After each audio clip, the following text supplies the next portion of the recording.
My dear student, मैं आप सभी का द इंजीनियर्स के ऑनलाइन पोर्टल पे एक बार फिर से स्वागत करता हूं। अगर फ्रेंड्स हम लोग पिछले लेक्चर की बात करें तो हमने वहां पे लैप जॉइंट के बारे में पढ़ा था। लैप जॉइंट पे मैंने शियर स्ट्रेंथ और बियरिंग स्ट्रेंथ, उसके अलावा टेंसाइल स्ट्रेंथ की कैपेसिटी को हमने वहां पे चेक किया था। आज जो हमारा डिस्कशन है वो हम लोग पढ़ेंगे डबल कवर बट जॉइंट पे डिस्कशन होगा। तो आइए हम लोग स्टार्ट करते हैं सबसे पहले डबल कवर बट जॉइंट। तो नेक्स्ट डिस्कशन है, this is the double cover butt joint. अब जो एनालिसिस हमको करना है वो डबल कवर बट जॉइंट पे एनालिसिस करना है। इस केस में हमको यहां पे ध्यान देना है। अब डबल कवर बट जॉइंट में पहला केस जो है यहां पे फॉर इंटायर विथ केस 1, इसमें भी हम अगर पढ़ें case 1 for entire width of plate, मतलब कि कभी कभी क्या होता है, इसमें दो तरीके से प्रॉब्लम बनती है। कभी कभी क्या होता है कि जो प्लेट की जो विड्थ होती है वो क्लियरली मेंशन होती है, और कई बार क्या होता है कि उसकी जो आपकी विड्थ ना दे करके कई बार वो पिच देता है, एग्जाम में पिच या गेज डिस्टेंस देता है। तो आपको हम दो तरीके से इसको करेंगे, जब इंटायर विड्थ दी हो या गेज के हिसाब से हमको करना होगा तब हम लोग गेज या पिच डिस्टेंस के अकॉर्डिंग उसको सॉल्व करेंगे। ठीक है, कई बार क्या होता है कि सपोज दैट कि आपका जो जॉइंट है काफी ज्यादा उसकी विड्थ है, सपोज दैट कि आपके एक जो विड्थ सपोज दैट 100 mm है, पता चला उसके अंदर आपने काफी ज्यादा बोल्ट या रिवेट लगा दिए। तो कई बार क्या होता है कि हम पर पिच लेंथ ज्ञात कर लेते हैं उसकी स्ट्रेंथ को, और कितने पिचेस बनती हैं तो उससे हम लोग निकाल सकते हैं। तो आइए हम लोग स्टार्ट करते हैं for entire with a plate. तो सबसे पहले इसका हम डायग्राम अगर देखें, first of all 2D view. देखिए 3D हम बार बार बना चुके हैं, तो इस बार हम लोग जो है 2D से चलेंगे। क्लियर? सपोज दैट कि दिस इज द डायग्राम, अगर मैं बात करूं दिस इज द प्लेट, जिसको हम टॉप व्यू में देखेंगे यहां पे।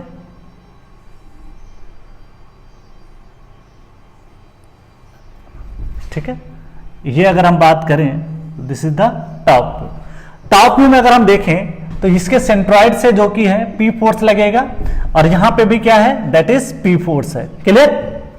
अब बात कर लेते हैं, सपोज दैट कि यहां पे जंक्शन पॉइंट है जहां पे डबल कवर बट जॉइंट हम लोग पढ़ रहे हैं, तो उसी के अकॉर्डिंग हमको यहां पे ध्यान देना है। तो डबल कवर बट जॉइंट की अगर हम बात करें तो ये जंक्शन पॉइंट हो जाता है, जिसके बारे में हम लोग डिस्कस करते हैं। क्लियर? अब फ्रेंड्स यहां पे अगर हम बात करें तो क्या क्या है कि यहां पे हमारे पास कनेक्शन में 1, 2 और 3 आपने यहां पे लगा दिया, फिर यहां पे फिर से अप्लाई आपने किया इस तरीके से, फिर आपने यहां पे लगाया, तो 9 आपने इस साइड लगा दिया और 9 ही आप इस साइड लगाओगे, 1, 2, उसके बाद में 3। क्लियर? फिर अगला 4, 5, 6, 7, 8 और 9। इस तरीके से हमको क्या करना है, अरेंजमेंट करना है। क्लियर? मान लेते हैं जो जॉइंट है उसकी जो है विड्थ जो है B है, क्या है, दिस इज द B। ये आपका जो 2D व्यू है इसको बोलते हैं top view, top view. Clear? अब इस टॉप व्यू में अगर हम बात करें तो यहां पे अगर आप देखोगे this is the cover plate, ये अगर दिखाओगे this is the cover plate. Clear? और जो मेन प्लेट है वो आपकी ये हो जाएगी, this is the main plate, main plate, और this is the cover plate, cover plate. अब फ्रेंड्स इसका जो है हम लोग इसका 1D डायग्राम बनाते हैं। दूसरा, this is the 1D diagram. 1D diagram की अगर बात करें तो इसका कुछ डायग्राम अगर आप देखोगे तो इसका सबसे पहले अगर आप देखोगे इस तरीके से, ये प्लेट है एक। क्लियर? दूसरी प्लेट आपकी ये ऐड करोगे, इंड टू इंड कनेक्शन करना है, इस तरीके से आप लगाओगे। क्लियर? अब इस प्लेट के ऊपर आपको क्या करना है, एक कवर प्लेट लगाओगे, this is the cover plate. उसके बाद में आप फिर कवर प्लेट लगाओगे, this is the cover plate. ठीक है। अब अगर कवर प्लेट आप लगा दोगे तो इसका प्रोजेक्शन करोगे, जो कि रिवेट्स आपने लगा रखे हैं, तो कुछ इस तरीके से आपके रिवेट्स आएंगे।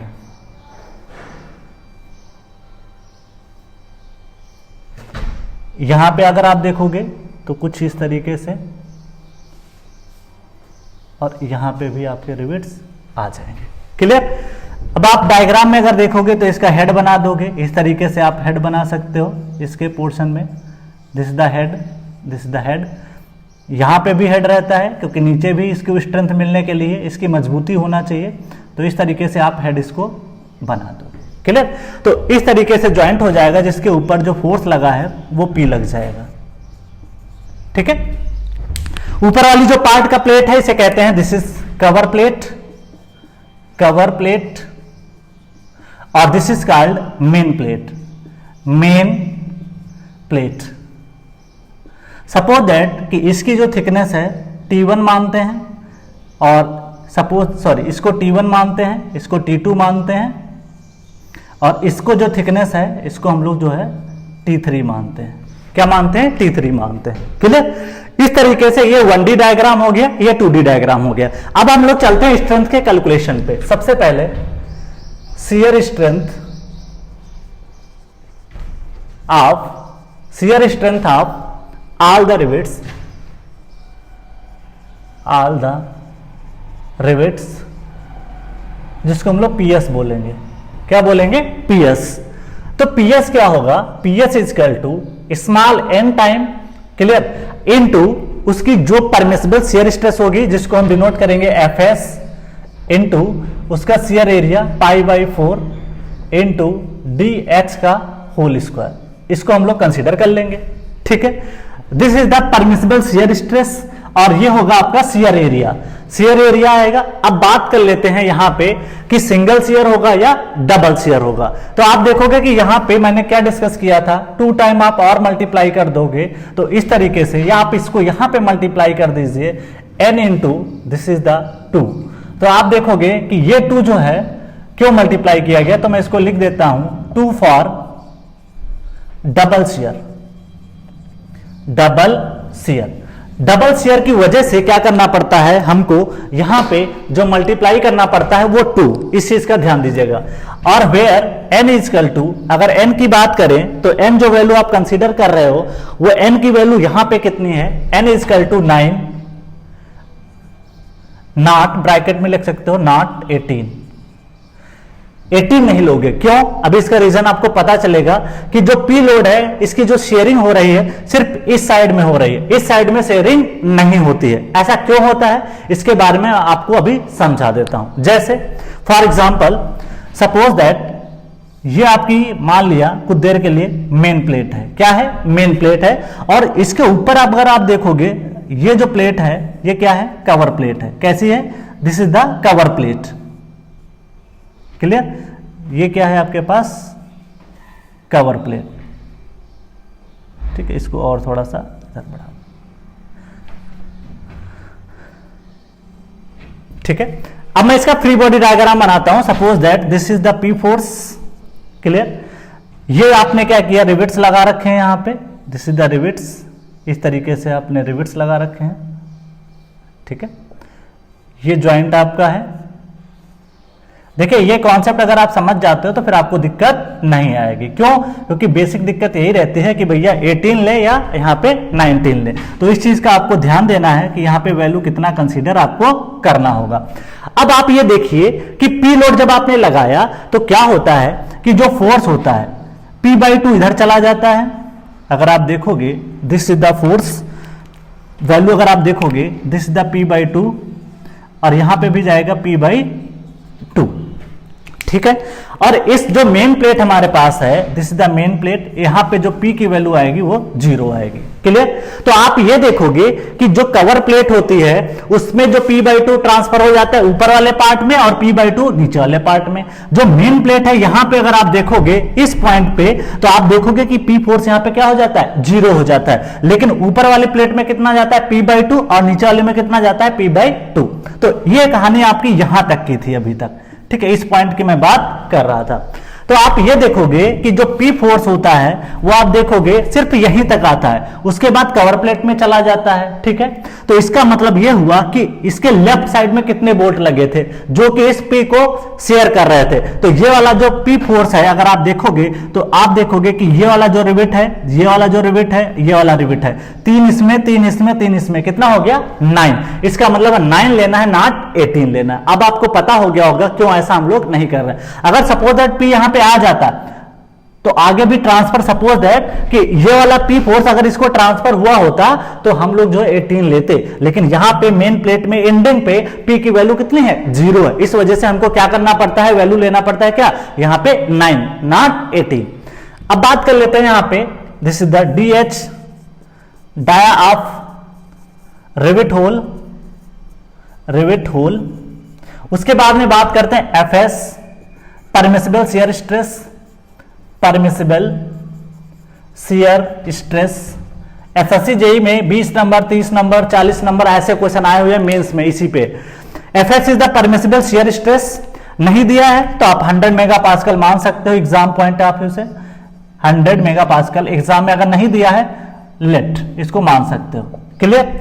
अगर मान लिया एलएसएम से लगाना होगा, एलएसएम से, तो FS equal to F U upon √3 into 1.25 आप पुट कर सकते हो। जब एलएसएम से कहेगा, लिमिट स्टेट डिजाइन मेथड से कहेगा, तब आप इसको पुट कर सकते हो। तो इस तरीके से हम लोग क्या है कि यहां पे एक खास बात यह है कि यहां पे n की वैल्यू कितनी आएगी 9 आएगी। डबल शेयर 2 क्यों लिया गया, डबल शेयर क्यों आएगा, क्योंकि यहां पे देखोगे शेयर हो जाएगा और यहां पे शेयर हो जाएगा, तो इसके जो शेयर प्लेन है इसमें 2 रहेंगे। इस वजह से हमको जो वैल्यू ली जाती है वो डबल शेयर के लिए 2 ली जाती है। और इसके बारे में हमने पहले लेक्चर में आपको बहुत पहले इसके बारे में फ्री बॉडी डायग्राम से बता रखा है, तो आप इसके लिए कंफ्यूज मत होइएगा कि इसमें वैल्यू क्या कंसीडर होती है, क्योंकि इसमें 2 पार्ट में बोल्ट आपका कट जाएगा रिवेट, जो कि एक पार्ट में अगर आप देखोगे तो इस तरीके से अगर हम इसका फ्री बॉडी डायग्राम बनाए, ये रिवेट का एक आपका हेड हो जाएगा।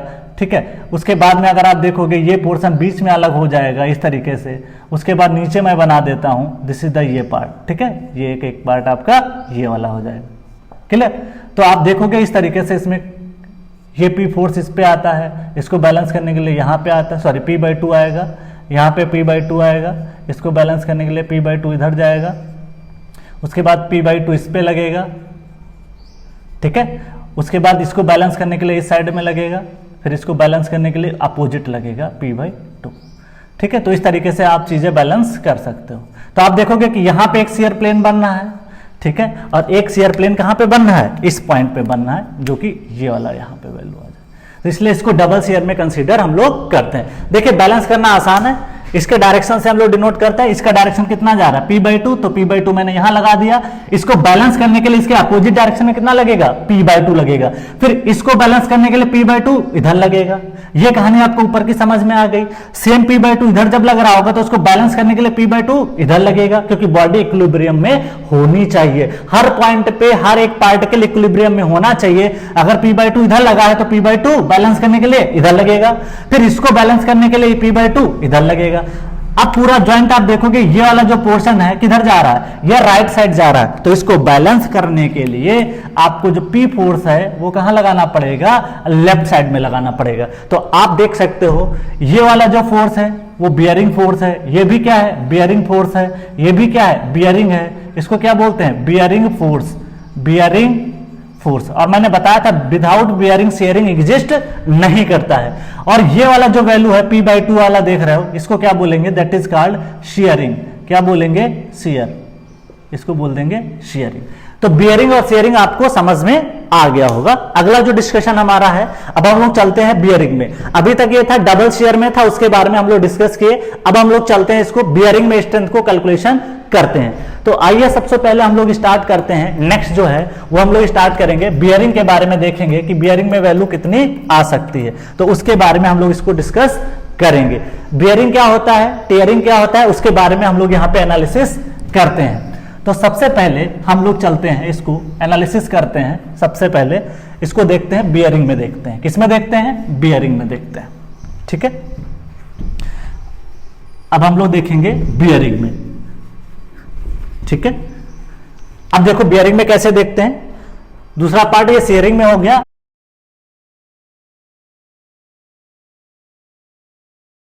हम लोग अब स्टार्ट करते हैं, नेक्स्ट पार्ट इसका है जो कि bearing strength of all the rivets. तो second one is this is bearing strength of, this is bearing strength of all the rivets, bearing strength of all the rivets.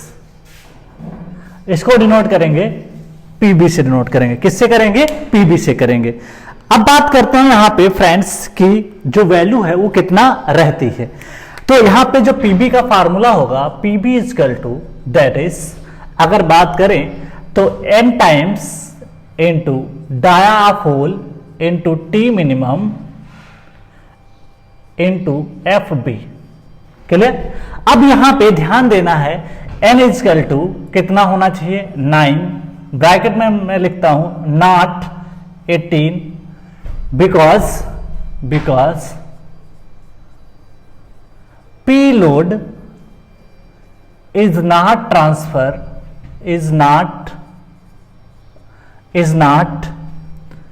show in the, not in the section at, suppose that इस section की अगर मैं बात करूं, suppose that मैं इसको XX मानता हूं, तो वहां पे आप देखोगे XX सेक्शन पे जो P है क्या है? 0 है। क्लियर? तो इस तरीके से आप देखोगे because P load is not in this section at P equal to 0। तो इस सेक्शन पे जब आप कट करोगे तो ये जो P की वैल्यू है किस पे? ब्रैकेट में मैं लिखता हूं this is the main plate. क्या लिखता हूं? Main plate. तो आपको ध्यान देना पड़ेगा। अगर ये P 0 ना होता, ध्यान दीजिएगा, सपोज दैट इस P की कुछ वैल्यू होती या ये P इस सेक्शन पे अगर आप ट्रांसफर कर देते, सपोज ये P आया, यहां पे P आता और यही P इस पे ट्रांसफर होता, तो अब हम यहां पे वैल्यू आपका 9 ना लेकर के कितना लेते? 18 लेते। क्लियर? अब यहां पे ध्यान देना है नेक्स्ट क्या हो सकता है। जो हमारे पास पैरामीटर्स हैं उनके बारे में हम लोग यहां पे डिस्कस करते हैं कि जो पैरामीटर कौन कौन से हो सकते हैं। नेक्स्ट हमारा है this is the DH। DH is dia of rivet hole, rivet hole, dia of rivet hole consider करेंगे। नेक्स्ट है T मिनिमम। ये क्या हो जाएगा? देखो यहां पे दो पैरामीटर आएंगे, एक तो दो प्लेट हैं जिसको हम कवर प्लेट बोल रहे हैं, अपर कवर प्लेट, एक लोअर कवर प्लेट। तो यहां पे देखिए एक का है T2 और एक का क्या है? T3। तो आप देखोगे summation of cover plate, sum of cover plate. Clear? ऐसा क्यों कर रहे हैं? सम क्यों ले रहे हैं? क्यों? क्योंकि देखिए यहां पे P/2 फोर्स इस पे गया और P/2 फोर्स इस पे गया। अब दोनों फोर्स P/2 मिलकर क्या हो जाएंगे? P। इसी वजह से यहां पे जो थिकनेस है वो आपको ये पार्ट T3 और ये पार्ट आपको T2 कंसीडर करना पड़ेगा। तो summation sum of cover plate bracket में लिखता हूं that is T2 plus T3, ये आपका हो जाएगा। क्लियर? और जो मेन प्लेट की थिकनेस है वो है मेन प्लेट थिकनेस की अगर बात करें तो वो क्या है? T1 है।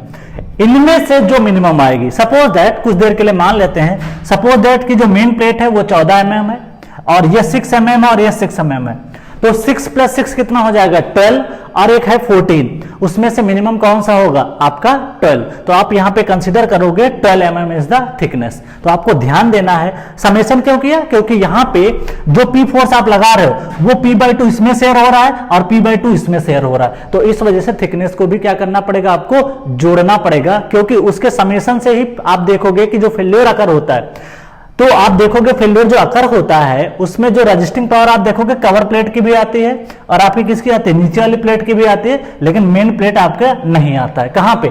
इस सेक्शन पे, लेकिन यहां पे मेन प्लेट में फोर्स आता है। अगर बात करें नेक्स्ट की, DH into T minimum is called projected area. इसको क्या बोलते हैं? प्रोजेक्टेड एरिया और बियरिंग एरिया। ठीक है, इसको क्या बोलते हैं? प्रोजेक्टेड एरिया और बियरिंग एरिया। मैंने बहुत पहले आपको डायग्राम से बताया था इसका मतलब क्या होता है। सपोज दैट कि कोई प्लेट है इस तरीके से, दिस इज द प्लेट, मैं बता चुका हूं, फिर भी एक बार थोड़ा सा हिंट दे देता हूं। इस तरीके से अगर आपके रिविट्स बने हुए हैं, जैसे दिस, इस तरीके से आपके रिविट्स अगर सपोज दैट बने हुए हैं, ठीक है, इस तरीके से आप इसको कंसीडर कर सकते हो। तो दिस इज द एरिया, अगर आप देखोगे ये जो कंसीडर किया जाएगा,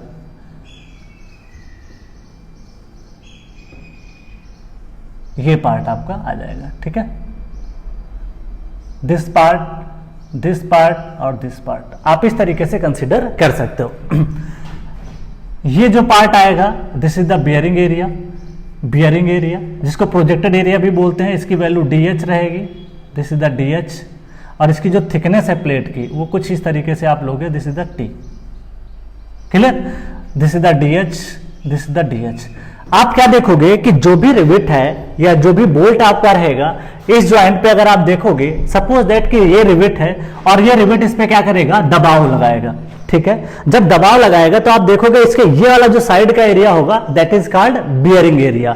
बियरिंग का मतलब होता है वो एरिया जो रिविट को रोकता है किससे, बियर करने में। तो आप देखोगे जो प्लेट है, जो प्लेट आपकी रहेगी, प्लेट के अंदर आपने क्या किया, उसको फोर्स लगाती है, जो रिविट है इस पे फोर्स लगाती है। फोर्स लगाने की वजह से क्या होता है, जो भी प्लेट सेक्शन होता है वो दब जाता है। अगर मान लिया रिविट कमजोर हुआ तो रिविट दब जाएगा, या मान लो प्लेट कमजोर हुई तो प्लेट दब जाएगी। तो हमें दो तरीके से यहां ध्यान देना है कि हम रिविट के बारे में बात करेंगे, इसका मतलब है जो रिविट है उसका बियरिंग में फेल्योर होता है। तो इसका जो एरिया आता है तो आप देखोगे ये वाला एरिया आएगा और वो एरिया क्या हो जाएगा, ये वाला पोर्शन हो जाएगा, जिसका डायमीटर D होगा और जो इसकी थिकनेस आप देखोगे वो T हो जाएगी। तो इस हिसाब से हम लोग projected area DH into T minimum consider करते हैं। तो इस तरीके से हम लोग क्या निकालते हैं, bearing strength of the joint. अब आप देख सकते हो कि इसमें 1 2 3 आ जाए, ये आपका हो गया बियरिंग एरिया।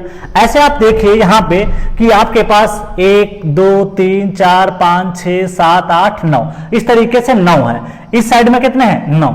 18 क्यों नहीं लिया वो तो मैंने पहले बता दिया, क्योंकि ये फोर्स ट्रांसफर नहीं होता है। तो इस तरीके से आप इसको कंसीडर कर सकते हो। अगला जो पार्ट हमारा है, ये तो हमने डिस्कस किया बियरिंग के बारे में। जो नेक्स्ट डिस्कशन है वो हम लोग डिस्कस करते हैं टेंसाइल के बारे में। किसके बारे में डिस्कस करते हैं, टेंसाइल के बारे में। हाँ, यहाँ पे एक और बात है खास कि जो स्ट्रेस है उसको क्या कंसीडर करें। सपोज दैट यहाँ पे जो वैल्यू आपने लिया था FB is called permissible bearing stress, ठीक है। वर्किंग स्ट्रेसेस में अगर हम देखें WSM में, तो WSM में हम लोग जो कंसीडर करते हैं वो हम लोग वैल्यू कंसीडर करते हैं परमिसिबल, इसको अलाउबल भी बोलते हैं, that is called allowable. WSM की अगर बात करें तो इसको क्या बोलते हैं, अलाउबल भी बोलते हैं। क्या बोलते हैं, अलाउबल। अलाउबल बोलो या वर्किंग बोलो या परमिसिबल बोलो, सारी बातें क्या होती हैं, सेम होती हैं। ये वर्किंग स्ट्रेस में था। लिमिट स्टेट डिजाइन मेथड का मैं डिस्कशन पहले भी बता चुका हूं, जब मैंने लैब जॉइंट में बताया था तो वहां पे हमने डिस्कस किया था। अब जो हमारा डिस्कशन है वो हम लोग पढ़ेंगे टेंसाइल स्ट्रेंथ के बारे में पढ़ेंगे। किसके बारे में पढ़ेंगे, टेंसाइल कैपेसिटी इसकी क्या हो सकती है, जिसके बारे में हम लोग डिस्कस करते हैं यहाँ पे। तो नेक्स्ट जो डिस्कशन है हमारा वो फ्रेंड्स क्या रहेगा, tensile strength of the joint, वो क्या हो सकती है उसके बारे में हम लोग यहाँ पे डिस्कस करते हैं। तो third one is that is tensile strength of plate, tensile strength of plate. इसको किससे डिनोट करेंगे, दैट इज PT। इसको किससे डिनोट करेंगे, PT से डिनोट करते हैं, ठीक है। Tensile strength of the plate और टियर स्ट्रेंथ, इसको टियरिंग भी बोलते हैं, और टियरिंग स्ट्रेंथ ऑफ प्लेट। तो एग्जाम में ध्यान दीजिएगा कि जो नाम है वो चेंज होके दे सकता है, टियरिंग बोल देगा या टेंसाइल बोल देगा, दोनों बातें क्या है, सेम है। अब फ्रेंड्स यहाँ पे हम बात करते हैं इसका टियरिंग फेल्योर कैसे होता है। दो तरीके से हो सकता है, एक तो ग्रास एरिया यील्डिंग होता है और दूसरा आपका क्या हो सकता है कि आपका नेट एरिया क्रैकिंग होता है। तो पहला अगर हम बात करें, सपोज इसमें जो PT होगा वो मिनिमम ऑफ दो बातें, ग्रास एरिया यील्डिंग। देखिए टेंशन मेंबर जब पढ़ेंगे तो उसकी जो कहानी हम लिख रहे हैं अभी टेंसाइल के बारे में, ये कहानी फिर से बहुत ज्यादा यूज होगी। ग्रास एरिया यील्डिंग भी होता है, उसके बाद में नेट एरिया क्रैकिंग होता है। क्रैकिंग नाम इसलिए पड़ा है क्योंकि जब टेंसाइल फोर्स लगाते हैं तो कुछ परपेंडिकुलर डायरेक्शन में क्रैक्स डेवलप होते हैं, इसलिए इसका नाम पड़ता है नेट एरिया क्रैकिंग। नेक्स्ट अगर हम बात करें यहाँ पे फर्दर, जो हमारा डिस्कस करना है यहाँ पे पॉइंट को, उसके बारे में देखते हैं कि क्रॉस सेक्शन कहाँ पे क्या आ सकता है, उसके बारे में हम लोग यहाँ पे डिस्कस करते हैं। नेक्स्ट जो डिस्कशन है हमारा वो ये है कि सबसे पहले हम लोग देखते हैं ग्रास एरिया यील्डिंग, वो क्या होता है। तो first of all grass area yielding, ठीक है, grass area yielding. Gross area yielding का मतलब होता है कि किसी भी प्लेट को अगर आप बहुत ज्यादा इलांगेशन हो जाता है, सपोज दैट यही प्लेट है और इसमें बहुत ज्यादा इलांगेशन हो जाता है, तो उसे बोलते हो ग्रास एरिया यील्डिंग बोलते हो। तो ये भी एक टेंसाइल स्ट्रेंथ का एक फेल्योर होता है, तो इसे बोलते हैं ग्रास एरिया यील्डिंग। तो ग्रास एरिया यील्डिंग निकालने के लिए जो स्ट्रेंथ हमारी आती है वो ये आती है, पहले भी मैंने बताया था, दिस इज, अगर हम देखें तो AG into FY upon 1.1, this is the LSM। अगर मैं WSM की बात करूं तो AG इंटू सिग्मा 80, ये WSM से हो जाएगा। WSM में इसको ज्यादातर नहीं लगाते हैं, ज्यादातर कोशिश करते हैं कि इसको LSM से पढ़ते हैं। तो आप ध्यान दीजिएगा, ये क्या है 1.1, यहाँ पे क्या है फैक्टर ऑफ सेफ्टी, तो इसको क्या बोलते हैं फैक्टर ऑफ सेफ्टी। FY क्या है यील्ड स्ट्रेस रहती है, क्या रहती है यील्ड स्ट्रेस। AG क्या है, this is the AG is grass area of plate, ठीक है, grass area of the plate. Suppose that कि आपकी एक कोई प्लेट है, सपोज दैट कि आपने इस प्लेट को बनाया, suppose that this is the plate है। अगर इसको सॉलिड में देखोगे तो इस तरीके से आपकी चीजें आएंगी, दिस इज द, ठीक है, इस पे कोई टेंसाइल फोर्स आपने लगा रखा है, इस तरीके से आप इसको लगा सकते हो, ठीक है। इसी प्लेट की मैं बात कर लेता हूं, ये आपकी जब प्लेट आपकी सॉलिड स्टेट में रहेगी तब की मैं बात कर रहा हूं। सॉलिड स्टेट में अगर आप देखोगे, सपोज दैट कि जो ये वैल्यू है इसको फोर्स को आपको इस तरीके से लगाना है, ये टॉप व्यू में आपको दिखाई पड़ेगा, तो इस तरीके से हम लोग इसको देख सकते हैं। इस तरीके से आपने क्या कर दिया, फोर्स लगा दिया P, क्लियर, ठीक है। अब आप क्या देखोगे कि सपोज दैट कि इसकी जो विड्थ है ये B मान लेते हैं और जो इसकी थिकनेस है वो मैं T मान लेता हूं, क्लियर दिस। तो grass area of the plate क्या आएगा, देखिए ये जो फोर्स लग रहा है उसके परपेंडिकुलर अगर आप देखोगे तो B इंटू क्या हो जाएगा, दिस इज द T, इस तरीके से आप दिखा सकते हो, क्लियर। अब बात कर लेते हैं यहाँ पे परपेंडिकुलर एरिया हमेशा लेते हैं किसमें, स्ट्रेस के कैलकुलेशन में। तो ग्रास एरिया क्या हो जाएगा, B इंटू T, जो भी इसकी थिकनेस रहेगी उसमें हम लोग कंसिडर कर लेंगे। अब बात करते हैं नेट एरिया क्रैकिंग कैसे निकलता है, उसके बारे में हम लोग यहाँ पे डिस्कशन करते हैं। तो नेक्स्ट डिस्कशन हमारा ये है, दैट इज, यहां पे मैं लिखता हूं, नेक्स्ट पार्ट है net area cracking. Second one net area cracking. देखो क्रैकिंग नाम इसलिए पड़ा क्योंकि आपने क्या किया, यहां पे बहुत सारे आपने होल, जो भी रिबिट्स होल कर रखे हैं, तो जब भी टेंसाइल फोर्स लगाओगे तो जब टेंसाइल में फेलियर होगा तो यहां पे परपेंडिकुलर डायरेक्शन में क्रैक्स डेवलप होते हैं इस तरीके से, ठीक है। जब यहां पे क्रैक्स डेवलप होते हैं तो इस वजह से इसका जो नाम पड़ा वो नेट एरिया क्रैकिंग पड़ा। नेट का मतलब होता है वो एरिया जब हम लोग प्लेट के एरिया से जो भी रिविट होल होते हैं, जो रिविट डाया होता है, उसको हम लोग निकाल देते हैं, सब्ट्रैक्ट कर देते हैं, तो उससे बोलते हैं नेट एरिया। इसलिए इसका नाम पड़ गया नेट एरिया। क्रैकिंग इसलिए पड़ा क्योंकि टेंसाइल फोर्स लगाने के बाद में इसके परपेंडिकुलर डायरेक्शन में क्या होता है, क्रैक्स डेवलप होते हैं। ऐसे जब इसको पुल करोगे आप तो इसके परपेंडिकुलर डायरेक्शन में क्रैक्स डेवलप होते हैं ड्यू टू प्रेजेंस ऑफ, अगर आप देखोगे ये रिविट ना होता तो ये क्रैक डेवलप ना होते इतने ज्यादा, इसलिए इसको बोलते हैं नेट एरिया क्रैकिंग। तो इस केस में अगर हम देखें तो यहां पे जो स्ट्रेंथ आते हैं PT equal to 0.9 into FU into A net upon 1.25, ये होता है आपका LSM से, लिमिट स्टेट डिजाइन मेथड से होता है। फैक्टर ऑफ सेफ्टी आप याद रखिए 1.25 होता है, और नेट के केस में एरिया नेट लेते हैं। मान लिया कि इसको वर्किंग से लगाना होता तो आप करते क्या, यहाँ पे जो वैल्यू लेते हैं सिग्मा 80 इंटू A नेट, ये वैल्यू लेते हैं, और WSM आप यहाँ पे कंसीडर करते हैं। तो ये WSM में हो गया और ऊपर वाला LSM में हो गया। अब बात कर लेते हैं कि A नेट कैसे निकालते हैं, वो थोड़ा सा यहाँ पे इंपॉर्टेंट हो जाता है। तो यहाँ पे खास बात ये है कि यहाँ पे क्रिटिकल सेक्शन हमको ध्यान देना जरूरी है। क्या ध्यान देना जरूरी है, critical section.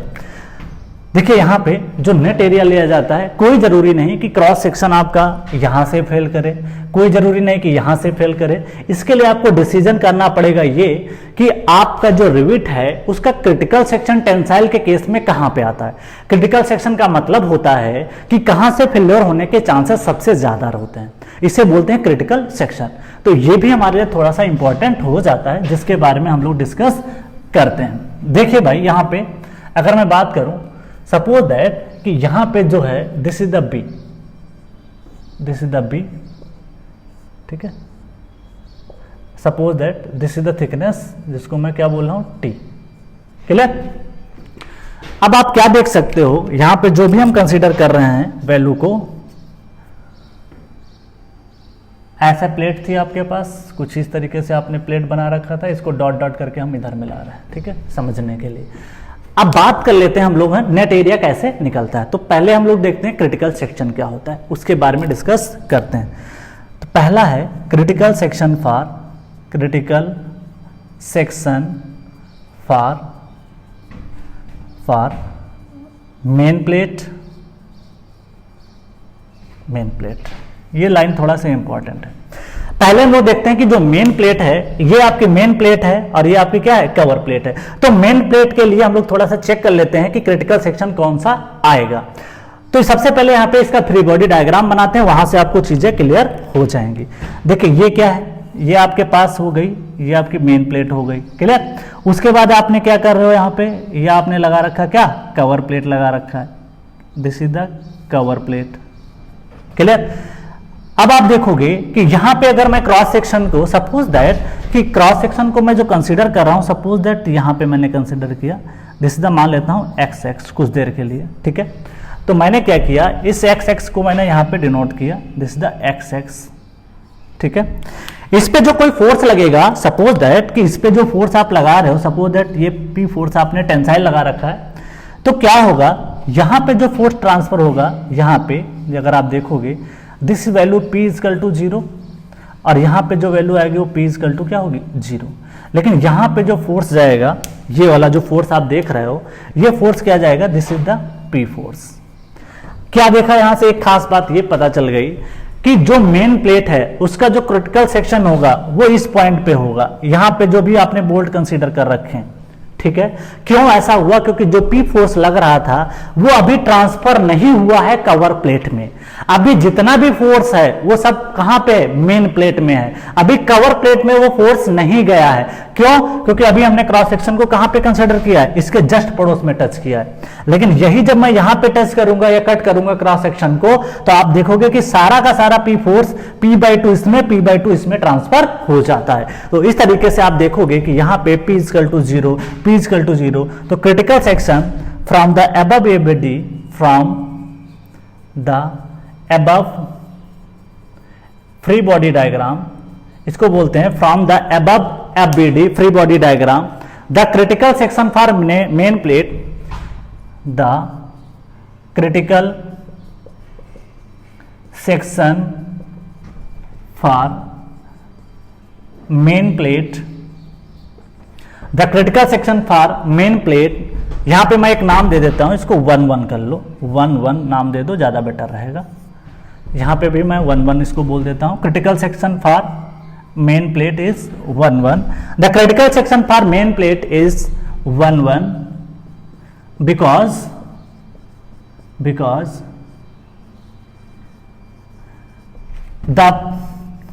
because the P force is transfer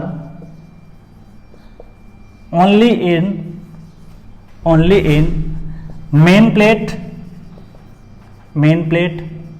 not in cover plate। तो इस तरीके से आपको ध्यान रखना पड़ेगा, ठीक है। दूसरी बात कि जो क्रॉस सेक्शन आप 1-1 देखोगे, यहां पे एरिया भी क्या हो जाएगा, कम हो जाता है। तो इस तरीके से आप देखोगे कि दूसरी बात अगर मैं बोलूं, यहां पे नेक्स्ट जो बात है हमारी, कि यहां पे एरिया की बात करें, जो नेट एरिया हो सकता है, ए नेट, इसी पॉइंट से मैं अटैच कराते हुए लिखता हूं, दिस इज द, इसी से लिंक पॉइंट है, A net is minimum at 1-1 so failure will occur in tension at 1 ठीक है, क्योंकि देखिए एरिया जब रजिस्टिंग एरिया कम हो जाता है तो फेल्योर होने के चांसेस कम आपके ज्यादा हो जाते हैं। जब एरिया कम हो जाता है रजिस्टिंग तो फेल्योर होने के चांसेस बहुत ज्यादा हो जाते हैं। इसलिए आप देखोगे कि यहां पे जो एरिया है, इस पॉइंट पे अगर मैं बात करूं तो आप क्या देखोगे, जो नेट एरिया आएगा A net is equal to B minus 3 time dia of hole into T, ये आप करोगे। अगर यहां पे देखो, यहां पे इस पॉइंट पे अगर आप देखोगे 3 जो है आपके रिविट्स होल डाया आप सब्ट्रैक्ट कर रहे हो, लेकिन यही अगर आप सॉलिड स्ट्रेंथ के लिए लेते, सॉलिड प्लेट लेते तो इसकी स्ट्रेंथ कुछ ज्यादा आती, वहां पे एरिया जो आता बी इंटू टी आता, लेकिन यहां पे आपके क्या है 3 रिविट्स क्या हो रहा है सब्ट्रैक्ट हो रहे हैं, तो इस तरीके से इसका एरिया क्या हो जाता है कम। जब एरिया कम हो जाएगा तो उसकी जो रजिस्टिंग पावर है, देखिए this is the resisting power, तो आप ये एरिया जब कम हो जाएगा तो इसकी जो रजिस्टिंग पावर होगी वो भी क्या हो जाएगी कम हो जाती है। तो इस तरीके से आप देख सकते हो क्रिटिकल सेक्शन फॉर जो मेन प्लेट होता है वो 1-1 हो जाता है। देखिए एग्जाम में जब टाइम बचाना होगा तो ऐसा नहीं कि हम इस सेक्शन पे चेक कर रहे हैं, इस सेक्शन पे भी चेक कर रहे हैं, इस सेक्शन पे भी चेक कर रहे हैं, हमको ये बस पता होना चाहिए कि उसका क्रिटिकल सेक्शन कहाँ पे होता है। अब फ्रेंड्स यहाँ पे फ्री बॉडी डायग्राम से अगर आपको समझना है, देखिए ये विथ बी है, क्लियर, और ये जो डायमीटर आप दिखाई पड़ रहा है DH का, इतना मैंने सब्ट्रैक्ट कर लिया, तो जो रिमेनिंग एरिया बचता है वो ये रजिस्टिंग एरिया बचता है, ये वाला पार्ट रजिस्टिंग बचता है, ये वाला पार्ट रजिस्टिंग बचता है, और ये वाला पार्ट आपका रजिस्टिंग बचता है। इस तरीके से हम लोग इसको समझ सकते हैं। अब नेक्स्ट बात आती है critical section for cover plate, बहुत इंपॉर्टेंट। तो नेक्स्ट बात हम समझते हैं critical section for cover plate. Critical section for cover plate, critical section for cover plate, उसके लिए हम लोग यहां पे थोड़ा सा एनालिसिस करते हैं। अब देखिए इसका फ्री बॉडी डायग्राम बनाना पड़ेगा। Critical section for cover plate from free body diagram, free body diagram से हमको चीजें समझ में आएंगी कैसे, उसके बारे में थोड़ा सा यहां पे देखते हैं। फ्री बॉडी डायग्राम से चीजें कैसे क्लियर होती हैं उसके बारे में हम लोग यहाँ पे एनालिसिस करते हैं कि फ्री बॉडी डायग्राम से चीजों को कैसे समझ सकते हैं। बिना फ्री बॉडी डायग्राम बनाए आप चीजों को क्लियर नहीं कर सकते, तो आपको क्या करना पड़ेगा, यहाँ पे फ्री बॉडी डायग्राम बनाना पड़ेगा। सपोज दैट कि आपके पास जो प्लेट है, सपोज दैट कि ये आपके पास मेन प्लेट है, this is the main plate, इसके ऊपर आपने जो लगाया this is the cover plate, this is the cover plate, clear, main plate है और कवर प्लेट है, और पी फोर्स आपने क्या कर दिया यहां पे लगा दिया, ठीक है। उसके बाद में आप क्या करते हो कि जो रिवेट्स हैं वो आप प्रोवाइड कर देते हो, जिस जिस डिस्टेंस पे प्रोवाइड करना था ये आपने प्रोवाइड कर दिया, ठीक है। इस तरीके से आप इसको प्रोवाइड कर सकते हो, ठीक है। ये रिवेट्स आपने क्या कर दिया, प्रोवाइड कर दिया। ये रिविट्स आपके जब प्रोवाइड आपने कर दिया तो आप क्या देखोगे, सबसे पहले जो पी फोर्स आपने ट्रांसफर किया, क्रिटिकल सेक्शन में ले रहा हूं यहां पे, सपोज दैट कि मैं यहां पे कट कर रहा हूं इस पॉइंट पे, इसका नाम मैं देता हूं 3-3, ठीक है। जब 3-3 आप कंसीडर करोगे तो आप क्या देखोगे, इस पॉइंट को मैंने नाम दे दिया, दिस इज द कार्ड 3-3। 3-3 पे अब जब जाओगे तो पी फोर्स जब आपने यहां पे लगाया, अब कवर प्लेट ऊपर काम कर रही है, this is the cover plate, cover plate, और इसको नाम देते हो आप क्या, मेन प्लेट, मेन प्लेट। अब आप देखिए कि जब भी फोर्स इस पे पी लगाओगे तो धीरे धीरे यहां तक ट्रांसफर नहीं होगा, यहां तक पी ही रहेगा इस पे मेन प्लेट पे। आप देखोगे यहां पे उस समय पी क्या रहेगा, 0 रहेगा, यहां पे भी पी क्या रहेगा उस समय 0 रहेगा।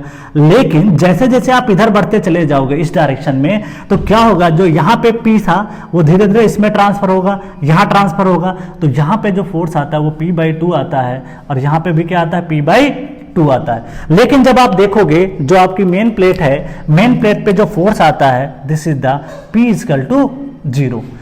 अब आप मेन प्लेट पे देखोगे जब जो 0 आपका फोर्स रहता है तो इससे क्या पता चल गया कि जो फोर्स है मेन प्लेट में इस सेक्शन पे 3 पे आप जब देखोगे तो मेन प्लेट में जो फोर्स है वो क्या हो जाता है, 0 हो जाता है। मतलब जिस मेंबर में फोर्स ही नहीं होगा तो वो मेंबर को खतरा नहीं रहेगा। लेकिन जब यहां पे ऊपर देखोगे P/2 कवर प्लेट में आ जाता है, नीचे भी कवर प्लेट में आ जाता है, इसका मतलब है अब जो है खतरा किस में ज्यादा होना शुरू हो गया, आपका कवर प्लेट में। अब कवर प्लेट में खतरा जब ज्यादा होगा तो क्रिटिकल सेक्शन फार जब आप देखोगे कवर प्लेट के लिए तो कहां पे होगा, 3 पे होगा। तो क्रिटिकल सेक्शन फार अगर हम देखें यहां पे critical section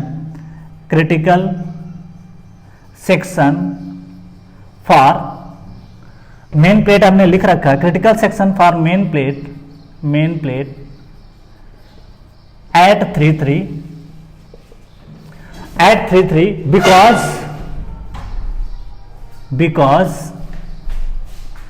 because in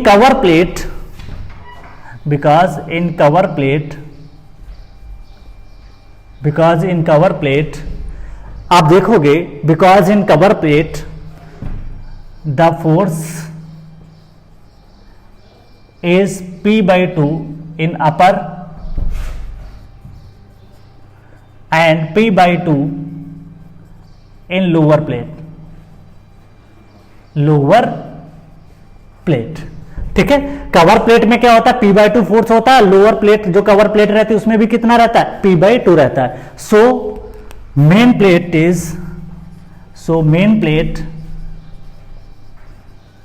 P = 0।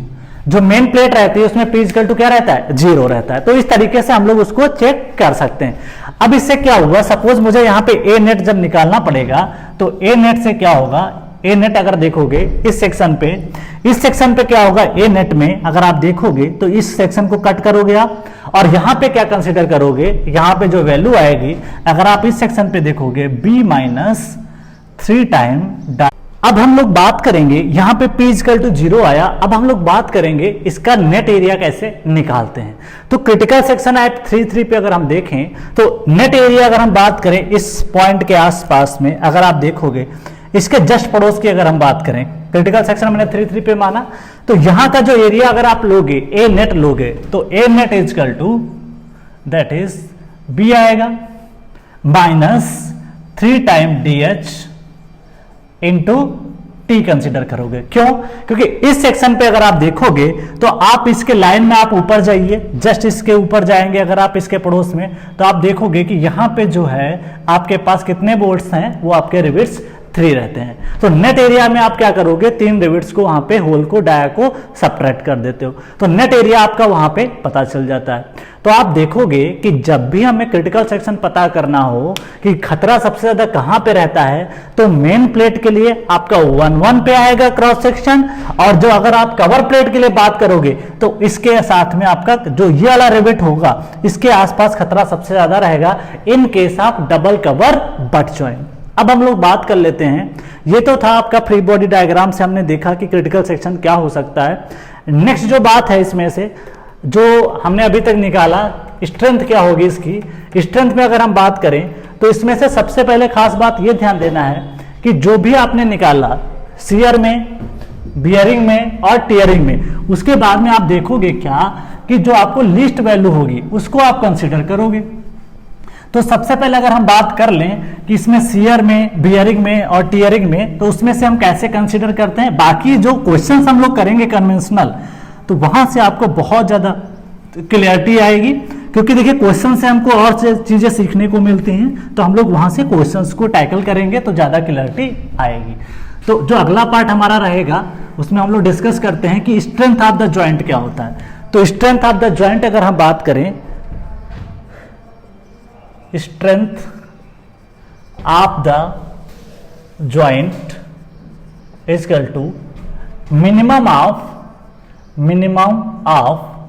PS, PB and PT। ठीक है, इसमें से PS निकाले, मतलब शियर में जो स्ट्रेंथ है, बियरिंग में है और टियरिंग में है, उसमें से जो मिनिमम होगा हम लोग उसको कंसीडर करेंगे। तो उससे हमें क्या पता चल जाएगा, हमको जो उसकी स्ट्रेंथ होगी जॉइंट की वो पता चल जाती है। अब हम लोग जो एनालिसिस करते हैं, खास बात अगला जो टॉपिक हमारा है फॉर इन केस ऑफ, अगर हम बात करें तो हम लोग करते हैं बात फॉर, अगर मान लिया कि पर strength of the joint, strength of the joint पर पिच डिस्टेंस, पिच और गेज डिस्टेंस, ठीक है, पर पिच और गेज के बारे में हम लोग वहां पे बात करते हैं। मतलब हमको क्या ध्यान देना है, जब कई बार क्या होता है एग्जाम में विथ नहीं दिया होता है या बहुत ज्यादा विथ है, उस केस में क्या करना पड़ता है कि आप पर गेज या पर पिच के लिए निकाल लीजिए, उसके बाद में क्या करिए पूरी जो रिवेट्स का जो विथ रहता है या पूरा जो प्लेट का जो विथ रहता है उसके लिए हम लोग निकाल लेते हैं। तो सबसे पहले अगर हम यहाँ पे बात करें तो हमें अगर बात करना है तो पर गेज और पर पिच की बात कर रहे हैं। अब फ्रेंड्स इसको डायग्राम में देखते हैं कितना बार इसमें पिच हो सकता है, क्या वैल्यू आप कंसीडर कर सकते हो। सपोज दैट कि यहां पे अगर हमने जॉइंट को कंसीडर किया, सपोज दैट ये वैल्यू हमने कंसीडर कर लिया, this is the sided portion, ठीक है। अगर मैं बात करूं this is the gauge distance, this is the gauge, अगर आप बात करोगे इस जॉइंट से इस जॉइंट के बीच में, this is the also called gauge, clear. Pitch की बात करें तो इसके बीच में अगर आप देखोगे तो ये क्या कहलाता है, this is called pitch, clear. तो यहां पे हमको ध्यान दीजिएगा, कई बार क्या होता है यहां पे हमें कैलकुलेशन करते समय कई बार हम लोग गेज को पिच भी मान लेंगे फॉर कैलकुलेशन। वैसे पिच आप परपेंडिकुलर नहीं लेते हो, लेकिन कई बार यहाँ कैलकुलेशन में हमको परपेंडिकुलर कैलकुलेशन करने के लिए जो गेज होता है उसको कई बार हम लोग पिच भी लिख लेते हैं। तो ऐसा कुछ नहीं है कि आप मानने के लिए क्वेश्चन सॉल्व करते समय गेज को पिच मान सकते हो। पर pitch length, per gauge length, अगर हमें रिवेट की स्ट्रेंथ यहाँ पे कैलकुलेट करना पड़े तो हम लोग उसको कर सकते हैं, क्योंकि अब हमको यहाँ पे ध्यान देना है कि कैसे निकालते हैं। जस्ट सपोज दैट कि इसको मैं बाहर निकाल के देखता हूं, दिस इज द, ये है आपका एक पार्ट जो भी हमने साइडेड पोर्शन किया, एक पार्ट यहाँ पे, एक पार्ट यहाँ पे, एक पार्ट यहाँ पे, क्लियर। अब आप क्या देखोगे, ये जो क्या है दिस इज द गेज, और इसको पी भी बोल सकते हो, कोई दिक्कत नहीं, गेज भी बोल सकते हो और पिच भी बोल सकते हो। अब फ्रेंड्स यहाँ पे ध्यान दीजिए, ये क्या है साइडेड पोर्शन है, this is the sided portion, this is the sided portion. सबसे पहले अगर मैं बात करूं तो मुझे चाहिए शियर में, किसमें, शियर में। समझ लेते हैं, पहले शियर में मुझे स्ट्रेंथ चाहिए, shear strength of the joint per gauge length, shear strength of the joint per gauge length, ठीक है। गेज लेंथ यहां पे कर दीजिए, this the gauge length, per gauge length हम लोग बात कर रहे हैं। अब गेज लेंथ के बाद अगर आप देखोगे तो शियर में अगर हम बात करें तो यहां पे मल्टीप्लाई करेंगे, suppose that N1 into FS into π/4 into DH का होल स्क्वायर, ये आपने कर दिया।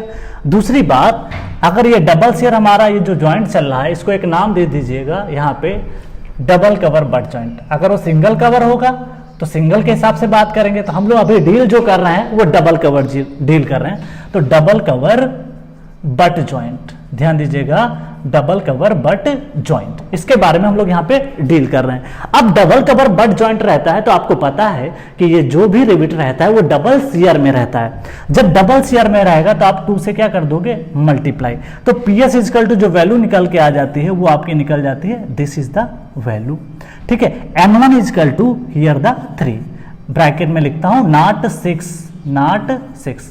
क्यों 6 नहीं, क्योंकि मैंने आपको बताया कि जो फोर्स लग रहा था वो P फोर्स आप देखोगे यहाँ पे लगेगा, P फोर्स आपने देखोगे यहाँ पे जो है कवर प्लेट में, अगर आप देखोगे ऊपर से कवर प्लेट भी रहती है, तो आप इस तरीके से देख सकते हो कि जो वैल्यू यहाँ पे रहती है सेम, कि यहाँ पे अगर बात करेंगे तो इसकी जो वैल्यू रहेगी वो आपके P, यहाँ पे मेन प्लेट में P ही रहता है, लेकिन यहाँ पे P इक्वल टू क्या हो जाता था, 0। तो इस हिसाब से आपको क्या लेना पड़ेगा, 3 नॉट 6, क्योंकि हम लोग यहाँ पे कंसीडर किए हैं क्या, दिस पोर्शन। तो शेडेड पोर्शन में कितने रिवेट्स आ रहे हैं, 3, तो इस हिसाब से आंसर हमारा क्या होगा, 3। नेक्स्ट अगर बात करें बियरिंग में, बाकी मैं बार बार नहीं लिखूंगा, FS आपको पता है परमिसिबल शियर स्ट्रेस है, N1 आपको पता है, DH equal to dia of hole है, ये सब आपको पता है। Bearing strength of the joint, bearing strength of the joint per gauge length, ठीक है। पर गेज लेंथ के हिसाब से बात करें PB equal to FB into DH into T minimum. तो इस तरीके से आप लोग इसको लिख सकते हैं, क्लियर। लेकिन यहाँ पे कितनी वैल्यू है तो आप N1 से मल्टीप्लाई कर दोगे, जहां पे N1 इक्वल टू 3 ब्रैकेट में लिखिए नॉट 6, ठीक है। तो इस तरीके से आप देख सकते हो कि इसके अंदर कितने रिवेट्स आ रहे हैं, 3 आ रहे हैं, इस हिसाब से आप मल्टी कितना करोगे, 3 करोगे, 6 नहीं। नेक्स्ट अगर बात करें, नेक्स्ट हमारा जो आता है वो स्ट्रेंथ आती है, नेक्स्ट टीयरिंग में आता है, क्या आता है, टीयरिंग। थर्ड वन टीयरिंग और टेंसाइल स्ट्रेंथ पर gauge length. Per gauge length के बारे में हम लोग बात कर रहे हैं। तो नेक्स्ट जो बात है हमारी वो पर गेज लेंथ है, ठीक है।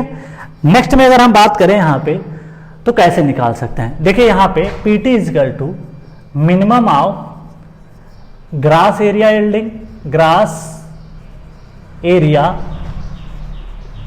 यील्डिंग, और दूसरा आता है net area cracking, net area cracking, clear. Gross area yielding की अगर बात करें तो यहां पे लिख सकते हैं AG इंटू अगर हम बात कर लें यहां पे अगर आप ध्यान दोगे, मान लें LSM से करेंगे तो AG into FY divide by 1.1 आएगा, ठीक है। अगर उससे करेंगे point A 9 into A net into FU अपान 1.25, ये LSM से रहेगा, क्लियर। और ये किससे रहेगा, WSM से, क्लियर। सॉरी ये भी LSM से रहेगा, दैट इज LSM, क्लियर। अब हम लोग खास बात इसमें आता है एरिया ऑफ ग्रॉस कैसे निकालेंगे, जिसके बारे में हमको यहां पे डिस्कशन करना है, ठीक है। ग्रास एरिया की अगर बात कर लें, देखिए ग्रास एरिया, देखिए भाई यहां पे डायग्राम से पता करते हैं, ग्रास एरिया आपको निकालना है तो आप देखोगे जी इसकी क्या हो जाएगी, ये विड्थ हो जाएगी, और इसकी थिकनेस अगर आप देखोगे तो कुछ इस तरीके से आप थिकनेस देख सकते हो, जो कि ये पार्ट आपका थिकनेस का आ जाएगा, ठीक है। तो दिस इज द थिकनेस, ये थिकनेस हो जाएगी, क्लियर। जब आप थिकनेस देखोगे तो यहां पे मल्टीप्लाई करोगे किससे, ग्रास एरिया आएगा G इंटू टी, ये इंपॉर्टेंट है, क्लियर। दूसरी बात कर लें, ए नेट की बात करें, नेट एरिया।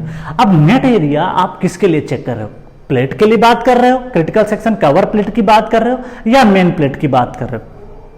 सपोज दैट कि अगर मैं कवर प्लेट को लूंगा या मेन प्लेट को लूंगा, उसके हिसाब से आप देख सकते हो। तो यहां पे अगर देखोगे, यहां पे सबट्रैक्ट करोगे तब भी 1 आएगा, यहां पे कंसीडर करोगे तब भी 1 आएगा, और यहां पे एक सेक्शन को लोगे तब भी 1 आएगा। Suppose this is the 1 1, suppose this is the 3 3, ठीक है, दिस इज द 3 3,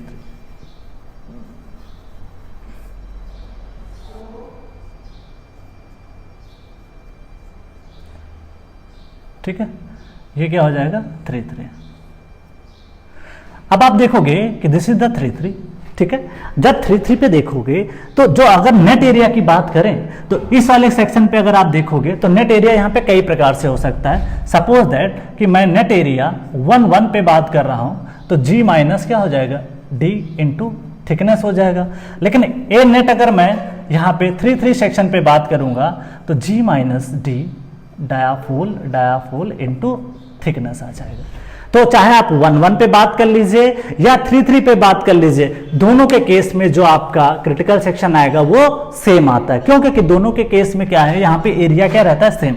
यहाँ पे भी एरिया सेम और यहाँ पे नेट एरिया क्या हो जाता है, सेम हो जाता है, ठीक है।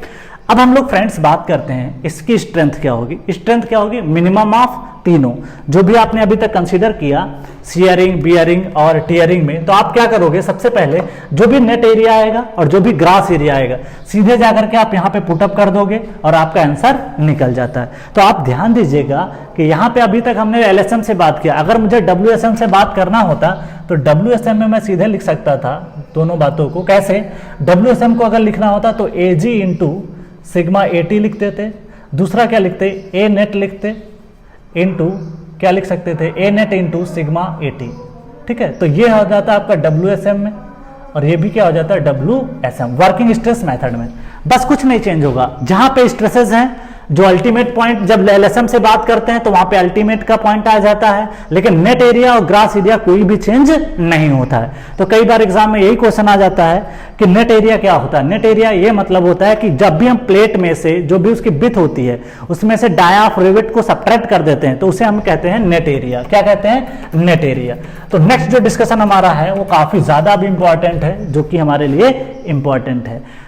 अब हम लोग बात करेंगे इसकी स्ट्रेंथ कैसे निकालेंगे। तो मिनिमम ऑफ दीज थ्री, तो मिनिमम ऑफ अगर हम बात कर लें, मिनिमम की बात अगर करें तो मिनिमम जो शियरिंग में, बियरिंग में और टियरिंग में जो भी स्ट्रेंथ आएगी वो हमें डिसाइड करेगी। जो रिवेट का जॉइंट होगा, जो भी आपने जॉइंट कंसीडर कर रखा है उसको वो डिसाइड करेगा कि उसकी स्ट्रेंथ क्या हो सकती है। नेक्स्ट अगर बात करें strength of the joint, strength of the joint पर पिच लेंथ, पिच लेंथ और gauge length, gauge length. Clear? तो देखो यहां पे क्या होगा, दैट इज स्ट्रेंथ की अगर बात करें, this is the minimum of PS comma PB and PT। जो आपने अभी कैलकुलेट किया उनमें से जो मिनिमम होगा उसको हम लोग कंसीडर कर लेते हैं। नेक्स्ट अगर हम बात करें, ये तो एटलीस्ट हो जाएगा। अब हम लोग सबसे खास बात पे चलते हैं, नंबर ऑफ रिवेट्स कितने लगेंगे। ये बहुत ज्यादा इंपॉर्टेंट है। ES में इस पे 4-5 बार क्वेश्चन पूछा गया है। SSC JEE में भी ये पूछा गया कि नंबर ऑफ रिवेट्स कैसे कैलकुलेट करते हैं। सपोज दैट कि कोई स्ट्रक्चर है, स्ट्रक्चर पे कुछ ना कुछ लोड आता है और वो लोड क्या होता है, शेयर होता है हर रिवेट्स में जाकर के इक्वली। इक्वली नहीं होता है, लेकिन हम लोग मानते हैं कि हर रिवेट पे कि जो लोड होता है वो इक्वली ट्रांसफर होता है। ठीक है, सपोज दैट कि 100 किलो न्यूटन का लोड आ गया और मान लेते हैं कि जो एक रिवेट है उसकी वैल्यू 20 किलो न्यूटन है। तो आप क्या करोगे, अप्लाइड लोड अपान एक रिवेट की जो भी शियर स्ट्रेंथ होगी या जो बियरिंग स्ट्रेंथ होगी, जो भी जॉइंट की स्ट्रेंथ होगी, उससे हम लोग क्या कर देंगे, डिवाइड कर देंगे। तो उससे नंबर ऑफ रिवेट्स कितने जरूरत हैं उस कनेक्शन में वो आपको पता चल जाता है। तो आइए हम लोग स्टार्ट करते हैं। सबसे पहले यहां पे स्ट्रेंथ के बाद नंबर ऑफ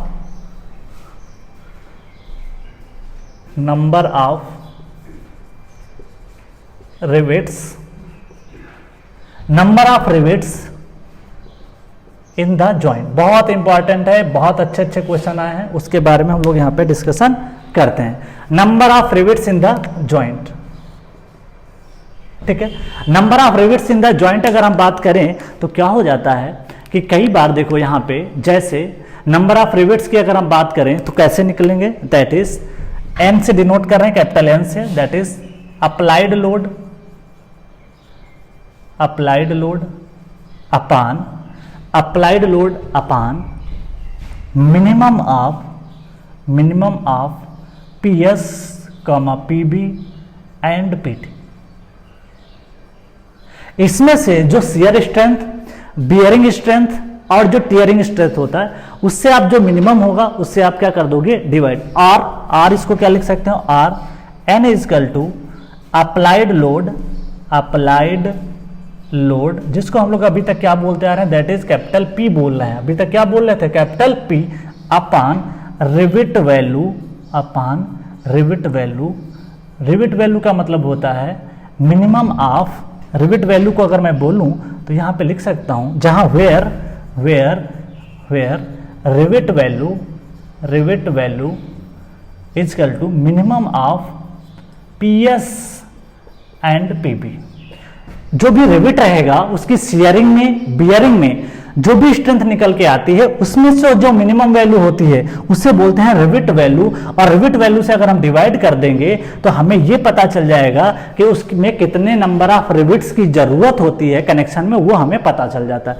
कई बार क्या होता है, क्वेश्चन कई फॉर्म में बनता है। कई बार क्या होता है, नंबर ऑफ रिवेट्स दे देता है और ये पूछ लेता है कि जो जॉइंट है उसकी स्ट्रेंथ क्या होगी। प्रॉब्लम कितने प्रकार से बनती है उसके बारे में हम लोग डिस्कशन करेंगे कि किस प्रकार से एग्जाम में कितने स्टेप्स में प्रॉब्लम हो सकती है, उसके बारे में हम लोग यहाँ पे डिस्कस करेंगे।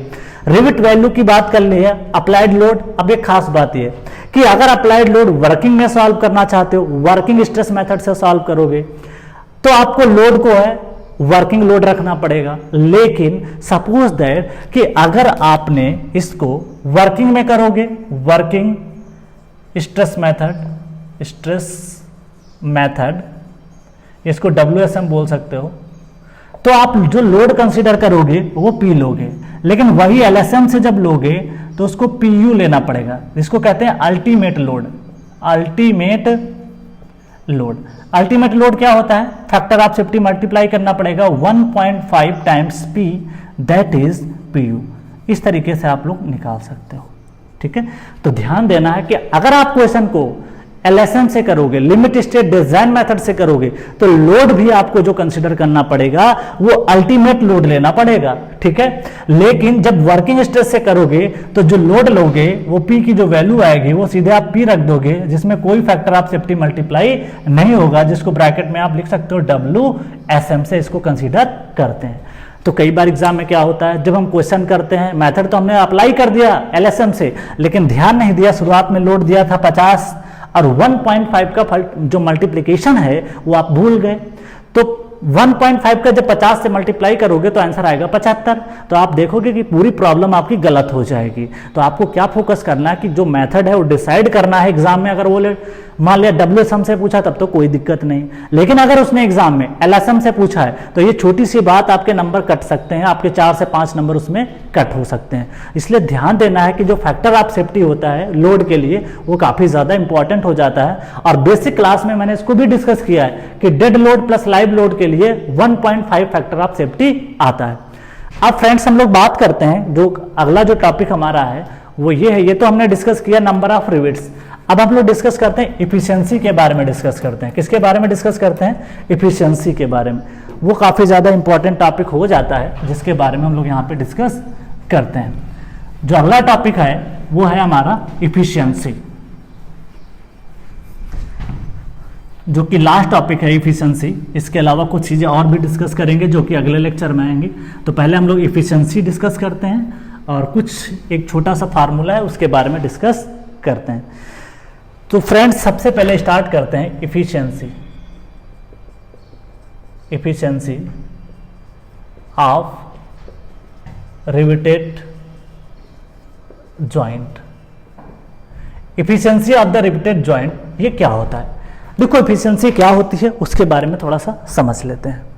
जैसे मुझे दो मेंबर को कनेक्ट करना था, तो आप क्या देखोगे, सपोज दैट ये कि आपके पास प्लेट है और एक प्लेट आपके पास ये है। अभी तक मैंने इसको कनेक्शन नहीं बनाया और लैपिंग करा दिया। ये ओवरलैप जॉइंट है, जिसको लैप जॉइंट भी बोलते हो।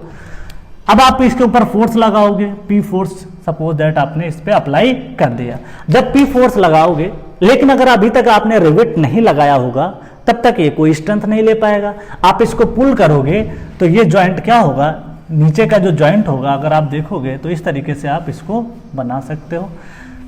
अगर आप लोड लगाओगे, जब तक आपने इसमें रिवेट नहीं लगाओगे या बोल्ट नहीं लगाओगे तब तक ये कोई लोड का ट्रांसफर भी नहीं करेंगे और कोई लोड भी नहीं लेंगे।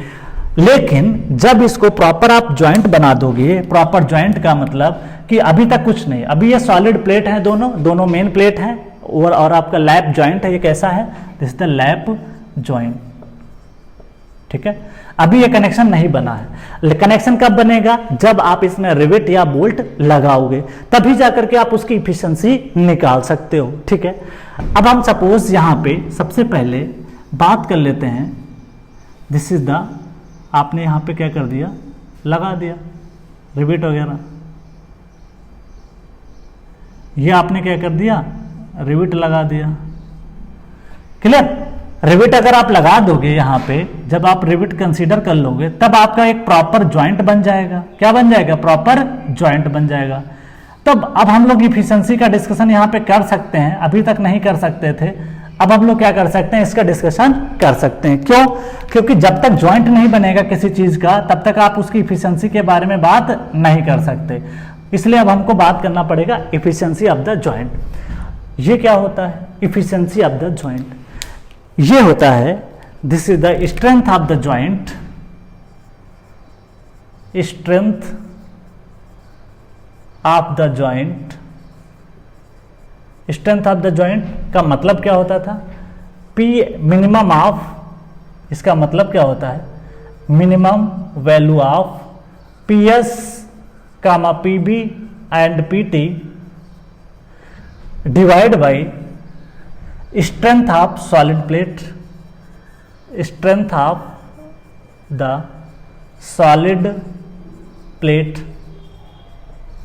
देखो भाई यहां पे क्या हो रहा है कि अगर आप देखोगे, सपोज दैट पहले रिबिट्स नहीं थे, उस केस में आप देखोगे जॉइंट नहीं बना था।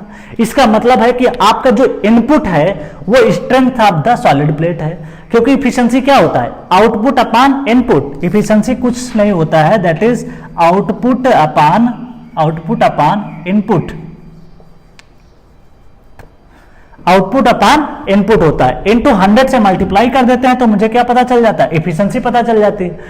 अब देखो यहां पे कि सपोज दैट प्लेट, पहले इनपुट का मतलब है प्लेट यहां पे सॉलिड स्टेट में है, strength of the plate solid plate, जो भी प्लेट की स्ट्रेंथ पहले सॉलिड जब रहता है तब की बात कर रहे हैं, लेकिन जब उसमें रिवेट होल या डाई आप बना देते हो उसके बाद उसकी स्ट्रेंथ क्या रहती है, उसके बारे में हमको वहां पे डिस्कशन करना है।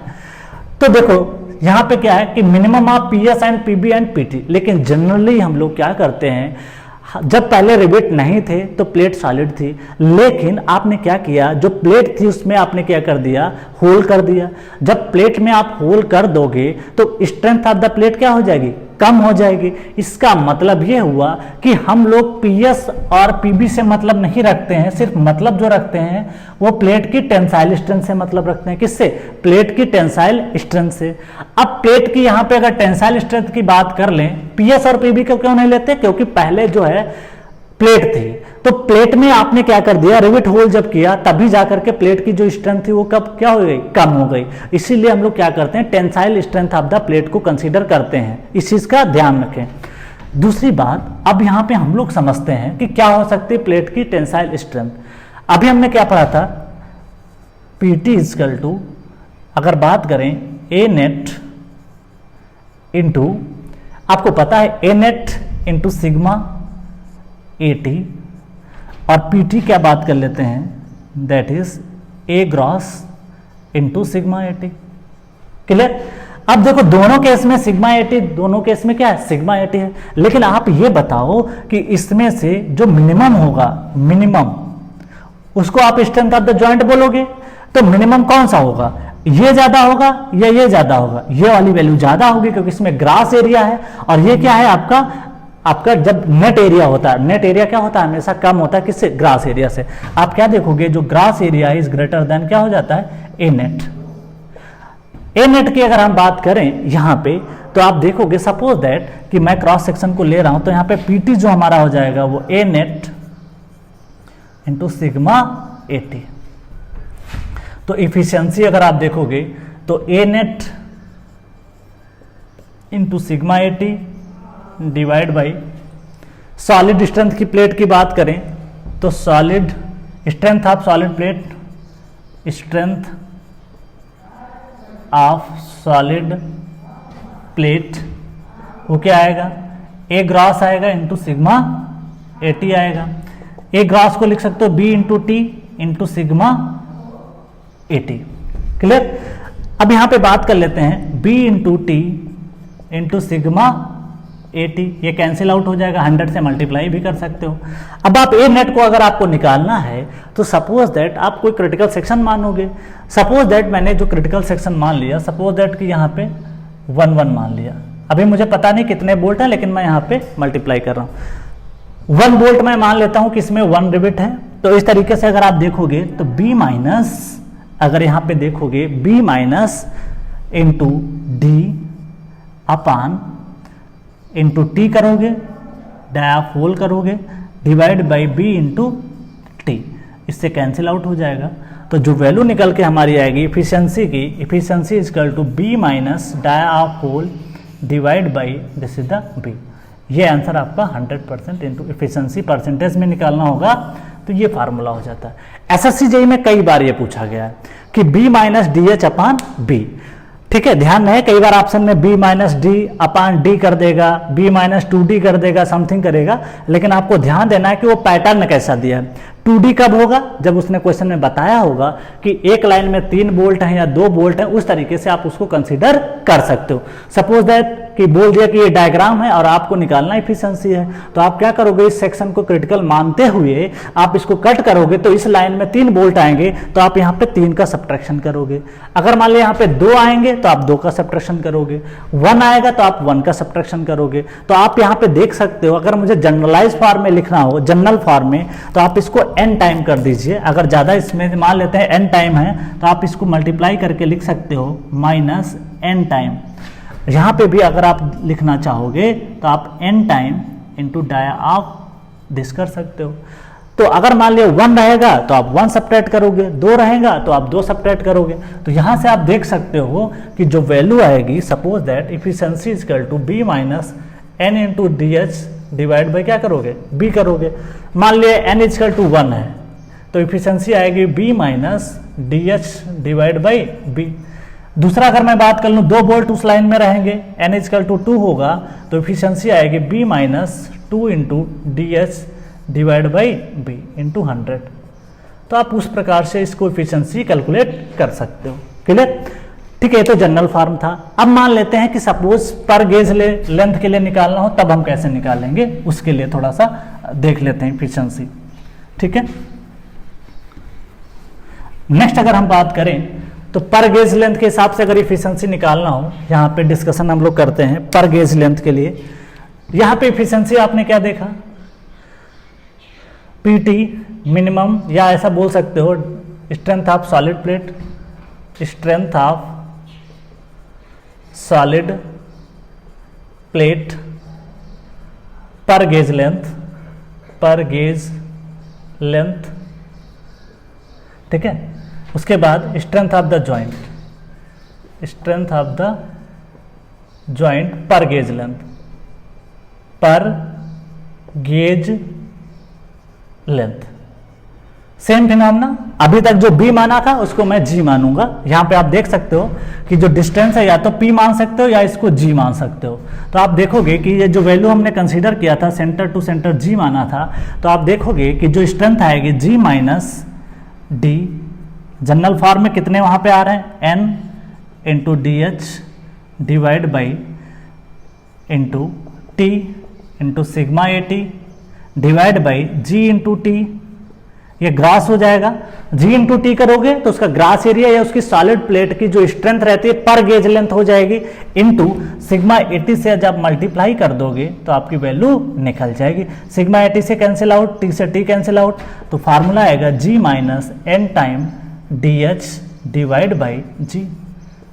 ठीक है, अब बात कर लेते हैं सपोज दैट कि यहाँ पे 1 वोल्ट की बात कर रहे हैं, 2 वोल्ट की बात कर रहे हैं, उसके बारे में डिस्कस करते हैं। सपोज दैट कि जो इफिशिएंसी आपने निकाली G minus N D H divide by G into 100 आपने कर दिया। मान लिया n वोल्ट है, उस लाइन में जिस सेक्शन को आपने कंसीडर किया, क्रिटिकल सेक्शन माना, सपोज दैट उसमें 1 वोल्ट था या 3 वोल्ट थे, डिपेंड करता है। 1 वोल्ट होगा, मान लिया 1 वोल्ट है उस लाइन में, तो G minus 1 into D H divide by क्या करोगे, G इंटू 100 कर दोगे। क्लियर?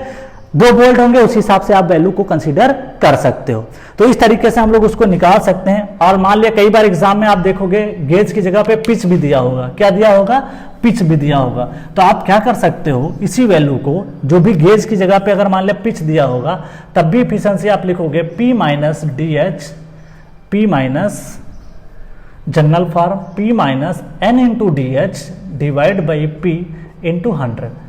ठीक है, मान लिया n बराबर 1 वोल्ट होगा तो P minus D H divide by P into 100। तो पिच डिस्टेंस के लिए दिया होगा, तब भी आप इफिशिएंसी उसकी निकाल सकते हो कि जो भी इफिशिएंसी निकल के आएगी P माइनस डी एच अपान P। तो एग्जाम में बहुत बार ये पूछा गया कि उसकी इफिशिएंसी क्या होती है। तो इफिशिएंसी का मतलब आई होप कि आपको समझ में आ गया होगा। अब हम लोग लास्ट फार्मूला पढ़ते हैं, सबसे जो इंपॉर्टेंट है, उसका नाम जो है आपका अनविन फार्मूला है, उसके बारे में देखते हैं। कई बार क्या होता है, ये तब अप्लाई करते हैं जब हमको एग्जाम में वैल्यू नहीं दी होती है, when the dia of the rivets is not given. Unwin formula objective बन जाते हैं, तो इस चीज का आपको ध्यान देना है। Unwin's formula. This formula is applied when the diameter is not given but thickness is given. This formula is valid when thickness of plate is given. Valid when T is greater than 8 mm. 8 mm से ज्यादा जब thickness रहेगी तभी ये valid होगा. अब formula देखते हैं. यहां पे जो डाया आप यहां पे निकल के आता है, डाया ऑफ रिवेट निकल के आएगा, जिसको नॉमिनल डाया बोलोगे.